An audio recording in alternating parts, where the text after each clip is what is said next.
কি হৈছে ঘটনাটো ইয়াত এতিয়া? হয়, আচলতে এই ঠাইত আজি প্ৰায় বিগত 1 মাহমানৰ পূৰ্বে এই ঠাইত নগা দুৰ্বৃত্তই আহি প্ৰায় 10-15 বিঘা মাটি বেদখলভাৱে তেখেতসকলে ইয়াত বাগান কাটি গছ-গছনি কাটি ইয়াত মাটি সম্পূৰ্ণৰূপে দখল কৰি ইয়াত প্ৰায় এটা পকী ঘৰ, এটা প্ৰজেক্ট তেখেতসকলে ইয়াত ফাৰ্ম হাউচ এটা বনাবলৈ চেষ্টা কৰা হৈছে। তো এই ক্ষেত্ৰত তেখেতসকলে শিল বালি নিতৌ আমাৰ সেউজপুৰ অঞ্চলেদি হৈ পেলাই আপোনাৰ চন্তক চাহ বাগিচা মাজেৰে নিতৌ অহা যোৱা কৰিছে। শিল বালি পকী ৰথ হওক যি হওক। অতি দুৰ্ভাগ্যৰ বিষয় যে আজি কিছুদিন পূৰ্বে ইয়াৰ পৰা প্ৰায় 3 কিলোমিটাৰ নিলগত অগুৰিজান চাহ বাগিচাৰ ওচৰত অসম চৰকাৰে এটা বিঅপি স্থাপন কৰিবলৈ লৈছিল। কিন্তু বিঅপিটো নাগালেণ্ড প্ৰশাসন আৰু নগা দুৰ্বৃত্তই আহি সেই ঠাইত অসম চৰকাৰক এটা বিঅপি বনাবলৈ নিদিলে, তেখেতসকলক উভতাই পঠিয়ালে সেই স্থানৰ পৰা। কিন্তু সেই ঠাইত বৰ্তমানো অব্যাহত আছে। সেই স্থানতে অসমৰ কেইজনমান অসাধু ব্যৱসায়ীৰ লগতে নগা দুৰ্বৃত্তই লগত মিত্ৰিয়ালি কৰি তেখেতসকলে সেই ঠাইত পুনৰ শিল খনন কৰিছে। কিয় এতিয়ালৈকে বৰ্তমান আমি বিভিন্ন সময়ত বাতৰি পৰিৱেশন কৰাৰ পিছতো বৰ্তমান তেখেতসকলৰ চৰকাৰ, অসম চৰকাৰ হওক বা খণ্ড বন বিষয়া হওক তেখেতসকলে কিয় নীৰৱ ভূমিকা পালন কৰিছে সেইটো আমি এতিয়ালৈকে ধৰিব পৰা নাই আচলতে কি হৈছে। এতিয়া যিহেতু আপোনাৰ বিবাদমান এলেকাত তেওঁলোকে খনন কৰি আছে, অসম চৰকাৰে কি ব্যৱস্থা লৈছে? এই বৰ্তমানলৈকে আমি কোনো ব্যৱস্থা লোৱা পৰিলক্ষিত দেখাই নাই তেখেতসকলে বৰ্তমানলৈকে একো ব্যৱস্থা লোৱা। যিহেতু তেখেতসকলে এটা বিঅপি বনাবলৈ ব্যৰ্থ হ'ল সেই ঠাইত, পুনৰ আহি নগা দুৰ্বৃত্তই পুনৰ আজি কিছুদিন পূৰ্বে এই ঠাইত দেখিছে, আপোনালোকে দেখা পাইছে যে নগাই JCB ফকলেণ্ড লগাই এই ঠাইত পুনৰ দখলমুক্ত কৰি বাঁহৰ বেৰ দি তেখেতসকলে ইয়াত নিজৰ অধীনলৈ আনিবলৈ চেষ্টা কৰাৰ লগতে তেখেতসকলে এটা সীমা নিৰ্ধাৰিত কৰি দিছে, এইডোখৰ নাগালেণ্ড, এইডোখৰ অসম। সেইটো তেওঁলোকে নিজেই কৰিছে। কোনো চুক্তি নাইকিয়া একো নাইকিয়া তেখেতসকলে বাঁহৰ পুতি তেখেতসকলে সীমা নিৰ্ধাৰণ কৰিছে। এই ক্ষেত্ৰত বিভাগীয় কৰ্তৃপক্ষই বৰ্তমান কি ব্যৱস্থা লয় সেয়া হ'ব লাগিব।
আমিতো ককাই ভাই হিচাপে আছো, সেৱাকে থাকিলে ভাল।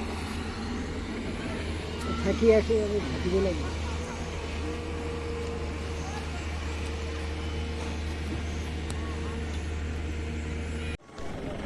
হেল্ল'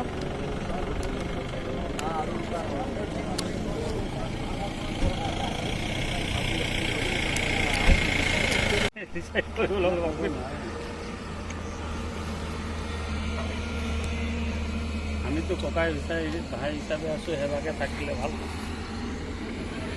থাকি আছো, আমি থাকিব লাগিব।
তাত বসবাস কৰিব লয় অৰ্ডাৰটো যাতে ভিতৰিয়াত নহয়, যাতে কোনো মানে লয় অৰ্ডাৰটো যাতে ভিতৰিয়াত নহয়, আপোনালোক আৰু আমি যাতে শান্তিপূৰ্ণভাৱে এই অঞ্চলত বসবাস কৰিব পাৰোঁ আৰু যাতে আমি এই অঞ্চলৰ যিটো মানে সুনাম আছে।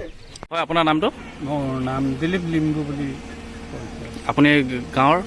গাঁও মই সেউজপুৰ গাঁও বুলি আমাৰ জনা আমি বিহুগড় থানাৰ অন্তৰ্গত মই